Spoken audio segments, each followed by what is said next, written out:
আসসালামু আলাইকুম ওরহমতুল্লাহি ওবরাকাতুহু। প্রিয় দিনী ভাই বোনেরা, আজকে আমরা জানবো হযরত ফুজালা রহমতুল্লাহ আলাই থেকে বর্ণিত যে 5টি কাজ হচ্ছে দুর্ভাগ্যের লক্ষণ, 5টি কাজ হচ্ছে সৌভাগ্যের লক্ষণ। 1 নম্বর হচ্ছে আমরা পড়ব দুর্ভাগ্যের লক্ষণ কি কি। 1 নম্বর হচ্ছে কলবের কঠোরতা, মনের যে কঠোরতা, এটা হচ্ছে দুর্ভাগ্যলোকের লক্ষণ। চোখের লজ্জাহীনতা, যার চোখের লজ্জা নাই সেটি হচ্ছে দুর্ভাগ্যের লক্ষণ। 3 নম্বর হচ্ছে বেহায়াপনা, বেহায়াপনা হচ্ছে দুর্ভাগ্যের লক্ষণ।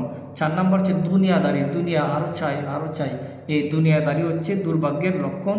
5 নম্বর হচ্ছে দীর্ঘ আশা করা, দীর্ঘ আশা করা হচ্ছে দুর্ভাগ্যের লক্ষণ। আমরা এবার আসি সৌভাগ্যের লক্ষণ কী কী।